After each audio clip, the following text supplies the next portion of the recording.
오늘도 하나님 말씀을 듣고 깨닫고 그대로 살기를 소망하는 우리의 삶 속에 하나님의 크신 은혜와 능력의 역사가 이루어질 줄로 믿습니다. 여러분, 우리가 참 많이 사용하는 것 중에 하나가 바로 내비게이션이라고 생각이 듭니다.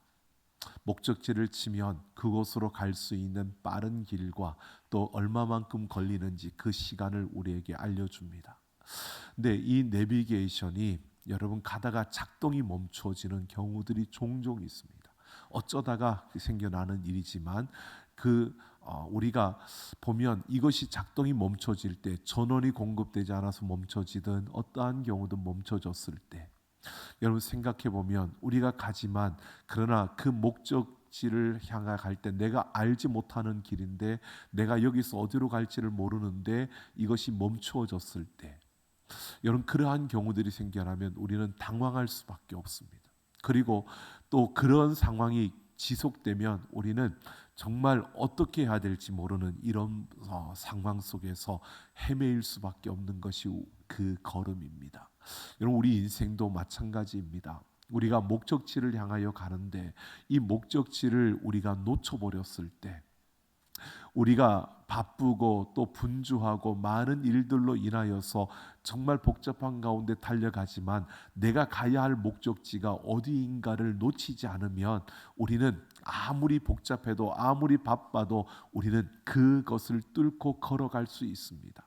그런데 이 가야 할 목적지를 잃어버리면 나로 하여금 어디로 가야 하는지 그 목적지를 가르쳐주는 그러한 기능을 하는 이 목적지를 내가 놓쳐버렸을 때, 어디로 가야 할지 모르는 그 상황이 주어지면 우리의 삶은 혼동 속에 빠질 수밖에 없다는 겁니다. 우리가 목적지를 놓치지 않아야 하는데, 여러분 우리의 삶에서 우리로 하여금 우리가 걸어가는 그 목적지를 놓치게 하는 것들이 외부적인 요인도 있지만 우리의 내부의 요인도 있습니다. 그 중에 가장 두드러지게 나타나는 것이 바로 우리의 욕심과 욕망입니다. 우리가 목적지를 정해놓고 그 목적지를 향하여 가는 길인데 우리의 욕심이, 우리의 욕망이요, 그 목적지를 놓쳐버리게, 그 목적지를 잃어버리게 만든다는 것입니다. 욕심이 우리의 마음에 가득 차서 내가 어디로 가야 할지를 모르게 만들고요, 욕망이 내 눈을 가려서 내가 가야 하는 길을 보지 못하게 만드는 것입니다. 여러분, 그렇게 욕심과 욕망으로 가야 할 그 목적지를 놓쳐버리고 인생을 헤매이고 정말 그 삶에 주어진 참된 의미와 가치를 놓쳐버린 그 인생이 바로 압살롬이라고 할 수 있습니다. 이 압살롬은 왕이 되고자 하는 욕심과 그 왕이 되고자 하는 그 욕망에 사로잡혀서 자신이 지금 어떤 일을 하고 있는지, 자신이 하고 있는 그 일이 어떤 의미인지를 알지 못하고 멸망의 길로 나아가고 있는 모습을 보여줍니다. 오늘 그 압살롬의 몰락되어지는 이 모습을 우리가 함께 살펴보면서요, 참으로 우리 인생의 그 목적지를 놓치지 않기 위해서 오늘 우리에게 필요한 것이 무엇이고, 또 우리가 어떤 상황과 어떤 환경 속에 있더라도 우리가 그 목적지를 향하여 달려갈 때 우리는 어떤 모습으로 어떻게 해야 할 것인가를, 그래서 참된 의미와 우리 인생의 참된 그 가치를 우리가 빼앗기지 아니하고 이 땅 가운데서 참된 그 승리를 이루려면 오늘 우리는 어떻게 해야 될 것인가를 함께 생각해 보려고 합니다. 오늘 1절을 보면 피난길에서 반란군에 맞서기 위해서 이제 다윗이 마하나임이라는 곳에 진을 쳤습니다. 이 마하나임에 이른 다윗은요, 이제 그와 함께 그를 따랐던 사람들을 새롭게 조직을 합니다. 반란군에 맞서기 위해서 조직을 하면서 세 개의 군대로 나누어서 각각 요압과 아비새와 그리고 이때를 바로 그 사령관으로 세우는 겁니다. 요압은 다윗과 함께했던 전장에 함께 참여하며 다윗의 편에 항상 서 있었던 그러한 장군이었습니다. 그리고 아비새는 요압의 동생으로서 그 또한 참으로 용맹스러운 그러한 장군이었고요. 이때는 가드 사람이었습니다. 블레셋 사람이었는데 다윗의 나라로 망명 와서 다윗의 편에서 다윗의 친구였습니다. 그만큼 다윗이 신뢰하고 다윗이 믿을 수 있는 그러한 자였기 때문에 그를 바로 또 사령관으로 임명하는 이 모습을 보여줍니다. 이렇게 모든 군대를 편성하고요, 다윗이 그 세 부하에게 이렇게 이야기를 합니다. 이제 자신도 그들과 함께 그 전쟁에 나아가겠다는 것입니다. 그랬을 때 그 세 명의 부하들은 그것을 만류합니다. 이유는 지금 압살롬이 이끄는 그 적들이 누구보다도 다윗 왕의 생명, 그 목숨을 노리고 있는데 우리의 목숨은 중하지 않고 다윗 왕의 목숨이 그들에겐 소중하기 때문에 다윗 왕을 없애야 되는 이러한 가운데 있기 때문에 그들이 노리는 것은 왕의 목숨이기 때문에 왕이 전쟁에 나가는 것이 아니라 이 성에 머물러 있어야 된다고 그렇게 주장을 하면서 다윗 왕을 설득하는 것입니다. 그들의 충성심과 그들의 신의를 본 다윗은요, 그들의 조언을 받아들이고 출전하지는 않습니다. 대신에 그 모든 병사들이 100명, 1000명씩 이렇게 대를 지어서 바로 그 전쟁으로 나아갈 때에 바로 그 문 앞에서 그들을 일일이 다 전송을 하는 것입니다. 그러면서 오늘 5절을 말씀을 보면 다윗이 그들을 전송하면서 세 명의 이 사령관에게 그렇게 말합니다. 나를 위하여서 젊은 압살롬을 너그러이 대우하라 라고 이렇게 명령을 하는 겁니다. 이것은 다윗이 지금 그 전쟁터에 압살롬의 군대를 향하여서 전쟁을 하러 가는 겁니다. 여러분, 전쟁은 이기려고 하는 거지 지려고 전쟁하는 사람은 없습니다.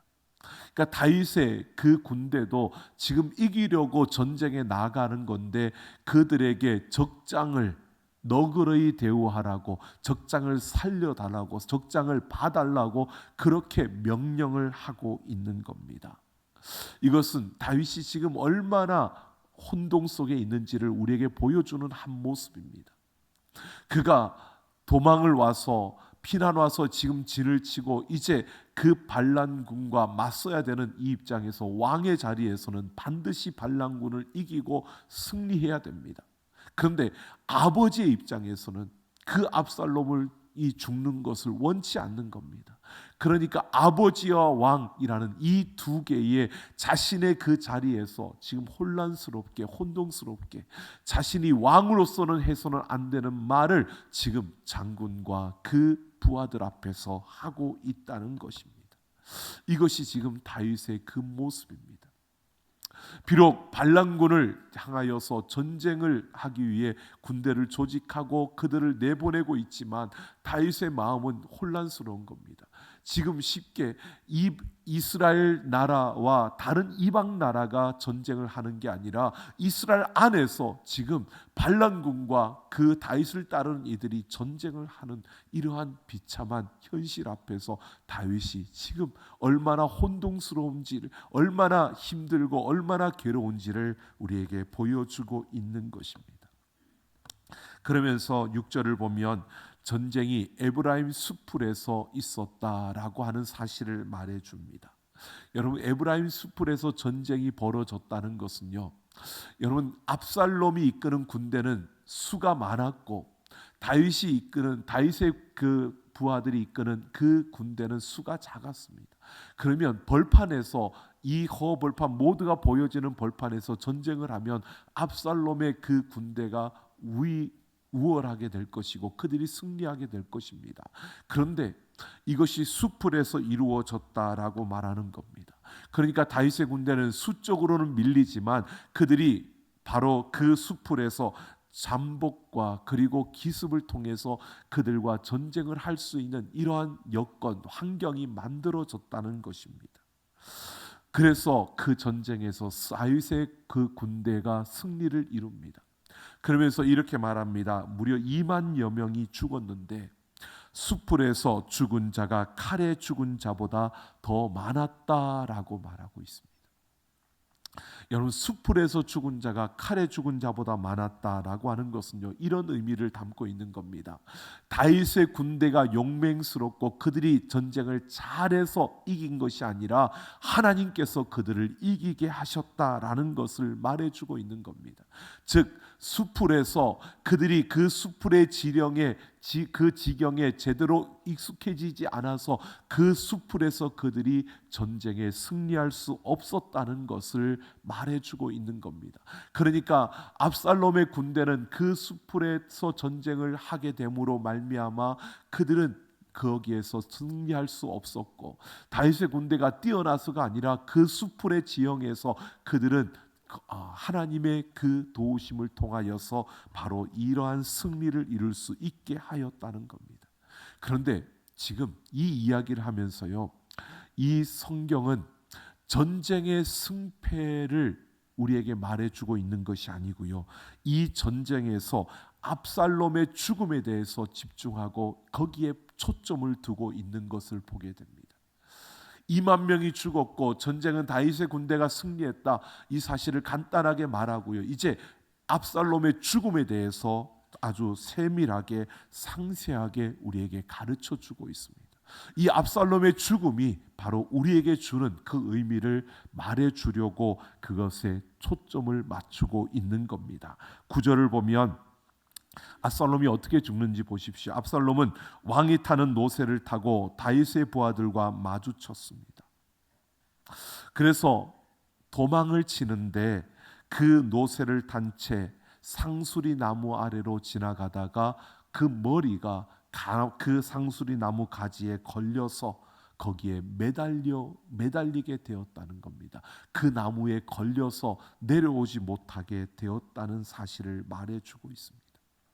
여러분, 이 의미를 보아야 합니다. 노새를 탔다는 것은요, 왕의 노새를 탄 것입니다. 그러니까 압살롬이 이미 왕으로서의 왕의 자리에 오른 그러한 모습으로 왕으로서 이 전쟁터로 나와왔다는 것입니다. 자, 이 압살롬은 왕이 되고자 하는 욕망과 욕심이 있었습니다. 그래서 지금 이렇게 반란을 일으킨 것입니다.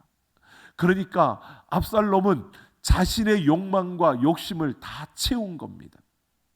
그리고요, 그 나무에 걸린 그 머리털이, 그 머리카락이 나무에 걸렸는데 사무엘하 14장 25절 26절을 보면 이 압살롬의 머리털이 무겁다라고 말하면서요, 이스라엘 모든 백성들이 흠모하는 자랑거리라고 말하고 있습니다.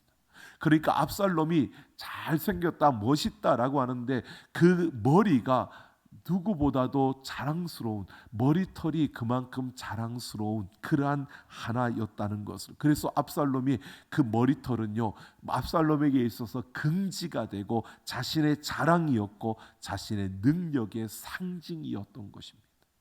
그런데 그렇게 자신의 자랑이고 긍지이고 그 능력의 상징이었던 그 머리털이 나무에 걸림으로 인해서 이제는 그의 생명을 앗아갈, 그의 목숨을 앗아가는 하나의 그 올무가 되어 버렸다는 것입니다. 여러분 보십시오. 그가 노새를 탔습니다. 그 욕망과 욕심대로 그가 그 욕망을 추구하고 그가 욕심을 부리면서 왕이 되었습니다. 그리고 그가 그렇게 자랑스럽게 여겼던, 그가 그렇게 긍지를 가지고 그렇게 자신의 능력이라고 말할 수 있었던 그 머리털이 오히려 그의 목숨을 앗아갈 올무가 되어버리는 이러한 모습이 되었습니다. 그런데 더 중요한 것은요, 나무에 달렸다는 겁니다. 나무에 매달렸다라고 하는 것은 여러분 신명기 21장 23절을 보면 나무에 달린 자는 하나님께 저주를 받은 자라고 말하고 있습니다. 그러니까 지금 이 압살롬의 모습은요, 나무에 매달려 있는 이 압살롬의 모습은 참 우스꽝스러운 모습인데, 이 우스꽝스러운 이 모습은 지금 우리에게 무엇을 말해주느냐 하면 하나님께 저주받은 자의 모습을 보여주고 있는 겁니다. 자기의 욕심과 욕망대로 모든 것을 이루었다라고 하는 그 순간에 자신이 가장 자랑스럽게 여기고 긍지로 보였던, 능력으로 상징되었던 그 머리털이 결국 그를 저주받는 그 자리에 세웠다는 것입니다. 하나님께로부터 저주받은 인생의 상징이 되어진 겁니다. 여러분, 나무에 매달린 이 모습이요, 압살롬의 이 반역은 여러분 그냥 아버지 다윗을 없애고 내가 왕이 되는 것, 세상 일반적으로 보면 그렇게 보여지겠지만 왕은 하나님이 세우시는 겁니다. 그런데 그 왕을 무너뜨리고 그 하나님이 세우시는 그 하나님의 권력, 그 영역을 침범해서 스스로 왕이 되었다는 것은요, 하나님의 영역을 침범한 것입니다.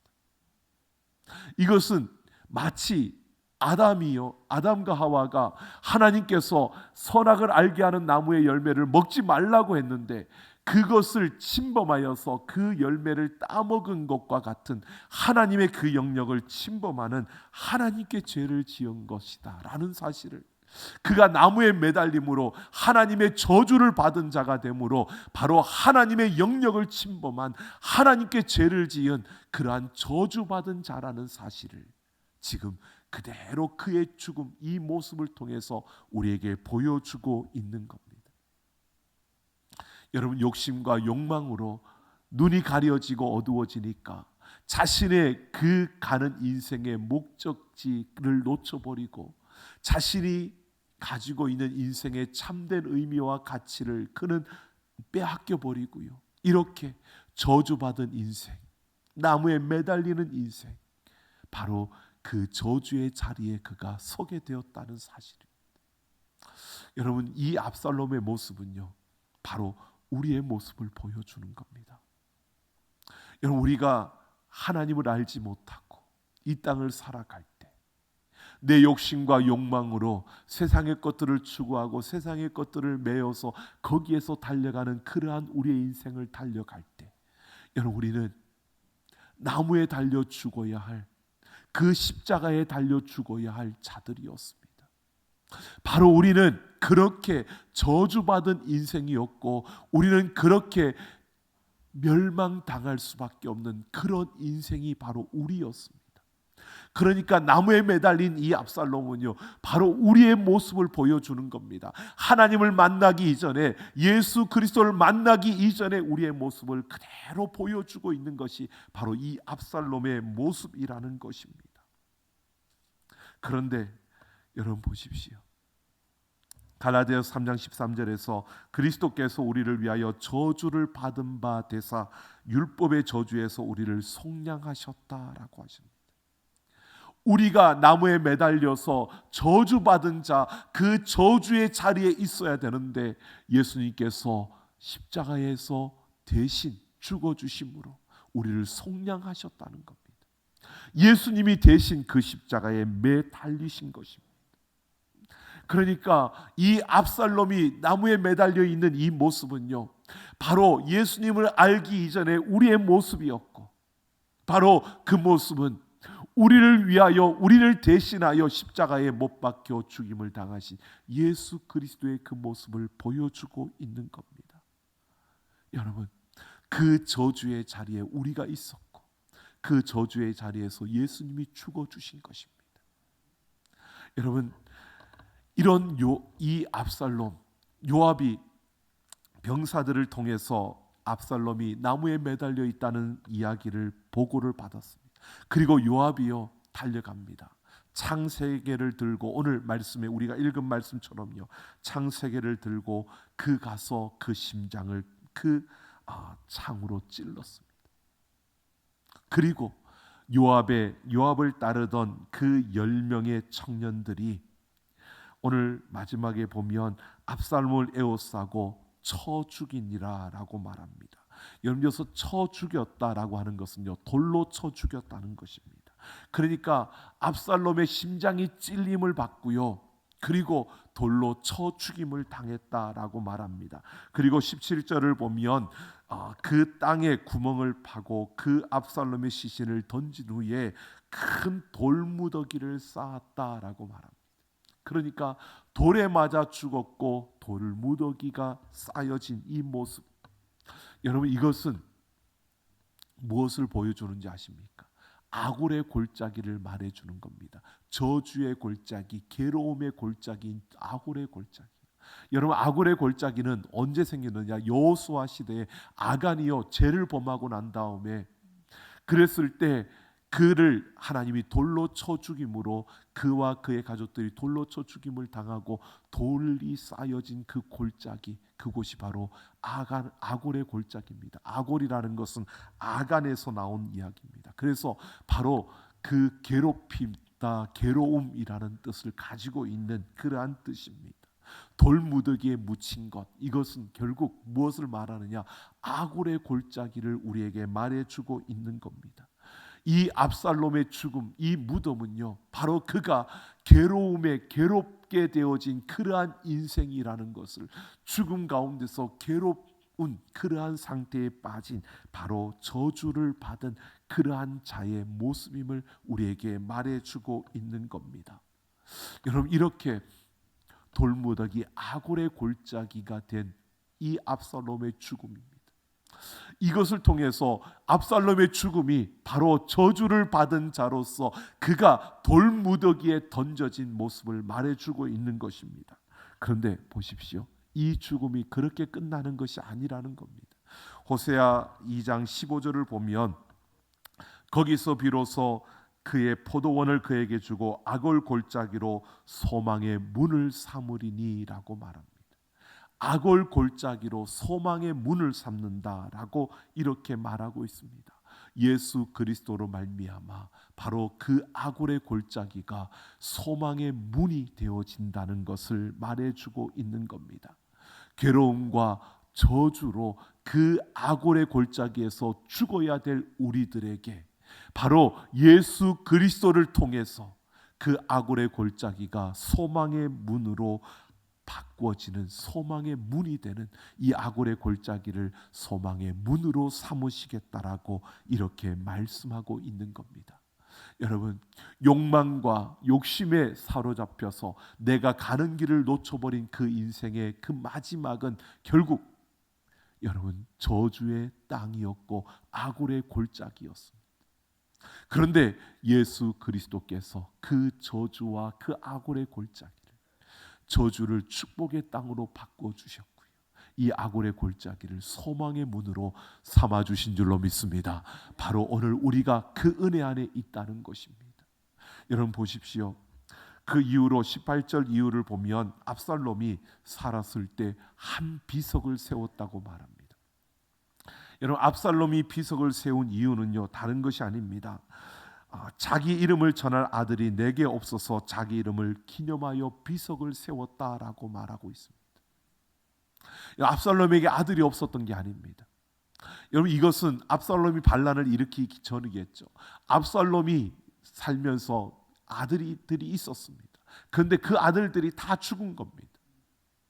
그러니까 아들들을 통해서 자기의 이름이 드러나고 자기의 그 영광이 계속 이어져야 되는데 아들들이 없으니까 압살롬이 비석을 세운 겁니다. 그리고 그것을 기념하여 압살롬의 기념비라고 이렇게 불렀다는 겁니다.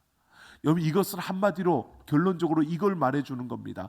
압살롬의 인생은요, 그가 자신의 이름을 드러내고 자신의 영광을 위해서 살았던 그런 인생이라는 겁니다. 그는 하나님을 찾고 하나님을 아는 것이 아니라 자기의 이름을 위해서, 자기의 영광을 위해서 하나님을 이용하고 하나님의 영역을 침범하는 그런 인생이 압살롬이었다는 겁니다. 그 욕망과 욕심에 눈이 가려지고 그 판단을 잃어버리고 내 인생에 가는 목적지를 놓쳐버렸을 때 압살롬처럼 이렇게 저주의 죽음의 자리에 이를 수밖에 없고 아골의 골짜기, 그 괴로움의 그 저주의 땅에 들어갈 수밖에 없는 그러한 자가 바로 압살롬이었고, 그 인생에 가는 목적지를 놓친 그러한 자들의 그 걸음이라는 것입니다. 그런데 예수님께서 그 저주의 걸음을 축복의 땅으로 바꿔 주셨고요, 그 아골 골짜기를 소망의 문으로 삼아 주신 줄로 믿습니다. 그래서 우리는 무엇보다도요, 예수 그리스도의 그 십자가 앞에서 우리 자신을 돌아보면서 우리는 내가 욕망에 휩싸이지 않도록, 우리가 욕심에 휩싸이지 않도록 우리가 절제하는 삶을 살아야 하고요, 우리가 항상 그 십자가 앞에서 겸손한 우리의 모습을 가져야 되는 것입니다.